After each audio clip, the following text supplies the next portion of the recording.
Hello again, everybody, and welcome to another exciting episode of D&D Recap. So, we talked about last time how the world's worst named town ever, Greenest, was saved by a party of adventurers. After that happened, and all the smoke had settled and everything like that, the captain of the guards, that they gave a really, really awesome name. Sir Shithiad. If you want to figure out the joke behind that, try spelling out Shithiad. Or Shithiad. So, Sir Shithiad was not really getting along with anyone, particularly Sir Valric Toadsbane, the amazing and awesome bard. And so, after he came to them saying, hey, listen, a few of our people kind of saw the cultists run away. We want, they took a bunch of our shit. We want you to find it. He made a deal with them. He's like, I will go and figure out what happened, but first you have to, he negotiated, I think it was like 10 or 15 gold he negotiated for them saving the town with some really, really kind of browbeating tactics. And then he used that to set up the Shithiad Orphans Fund, which basically meant anytime Sir Shithiad walked anywhere in the town, he was immediately mobbed by orphans who wouldn't let him go. The other thing that he did was Sir Valric decided that in order for him to save the town yet again and find out where all this stuff was going, they deserved to build him a statue. So, because he rolled super, super high, like he just kept getting nat 20s and stuff like that, they did it.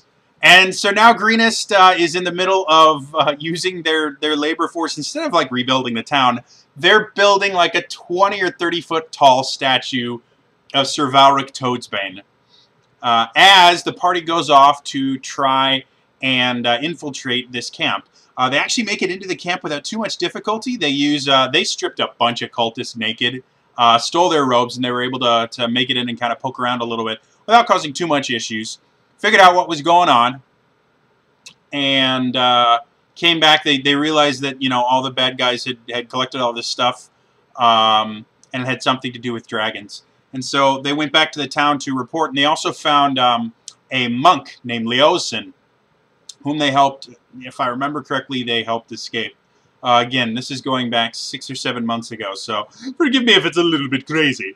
After that, they went back to the town, and Leosin turned to him and said, hey, listen, I kind of work for these dudes called the Harpers, and they need to know where these guys are going. I'm grateful that you guys got me out, but I need you to go back to try and figure it out. It was at this time a Lone Ranger who will only show up once in this story, because he only showed up for one night. But he changed the world in this one night. This ranger that I can't even remember his name showed up and sat down at the table, and he had played before, so he had a decent character, and we're going through everything. And so they're going back to this camp where they had seen all the cultists before, and when they get there, they notice it's completely empty, like everybody left in a super, super big hurry, except for some hunters. So as these hunters are coming, Sir Valric and everyone else is like, well, here, let's talk to these guys. They're not killing us. Let's see what happens. And so they start up a conversation. Out of nowhere, the hunter notches an arrow, pins one right between the eyes, gets a super high roll, super high damage roll, kills them outright. And so the rest of these guys, because, hey, same team, they all just murder these hunters that had no ill will. They were simply hired to get food for these guys. They didn't care who it was. After they were done, they found a picture in the headhunter's pocket of his wife and children who would never see their daddy again. And I'm not kidding about this. That's exactly what happened. So after that happened, and we affectionately called him for the rest of the game Widowmaker, they actually went into this cave in the back, explored a little bit, found a few cultists that were still left there, and found a catch of 3 dragon eggs that they decided to take to see if they could raise them on their own. They also, there was a lot of kobolds in there, because kobolds and cultists kind of go together. They super duper intimidated some kobolds into carrying the eggs for them. So they have these 3 kobold slaves that are carrying these eggs back to them.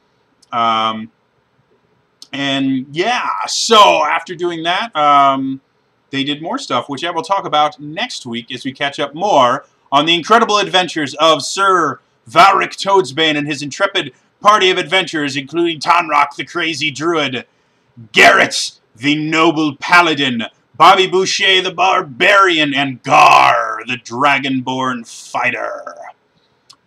So yeah, that's all for me this week. I will see you guys on Monday for some D&D High and TJ Plays. All right? Bye-bye!